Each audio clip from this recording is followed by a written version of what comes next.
শরীফ ওসমান হাদি হত্যার বিচার দাবিতে স্লোগানে উত্তাল শাহবাগ। খুনিদের গ্রেপ্তার করা না হলে লাগাতার অবরোধ চালিয়ে যাওয়ার ঘোষণা দিয়েছে ইনকিলাব মঞ্চ।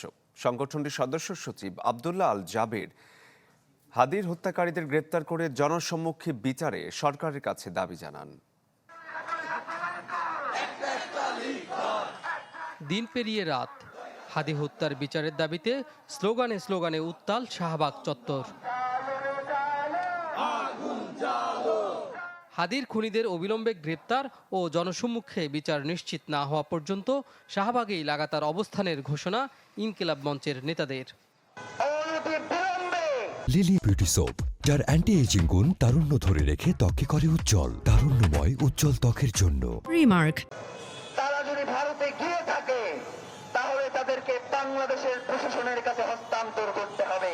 যতক্ষণ পর্যন্ত শহীদ ওসমান হাদির খুনিদেরকে গ্রেফতার না করে জনসম্মুখে নিয়ে না আসা হবে ততক্ষণ পর্যন্ত আমরা এখান থেকে যাব না। এদিকে হাড় কাঁপানো শীতেও উন্মুক্ত সড়কে বসে বিচারের দাবিতে সোচ্চার আন্দোলনকারীরা। হাদিকে যে খুন করছে সে খুনিকে বের করে বিচার করতে হবে। আমাদের ভাই চলে গেছে, এই কষ্ট আমরা সহ্য করতে পারতেছি না।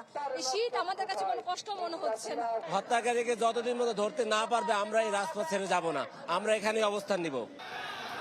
এর আগে জুমার নামাজ শেষে প্রথমে বিক্ষোভ মিছিল করে আন্দোলনকারীরা। ঢাকা বিশ্ববিদ্যালয়ের কেন্দ্রীয় মসজিদ থেকে মিছিলটি শুরু করে মধুর ক্যান্টিন হয়ে রাজু ভাস্কর্য হয়ে শাহবাগ যায়। পরে রাস্তা অবরোধ করে স্লোগান দেন নেতাকর্মীরা।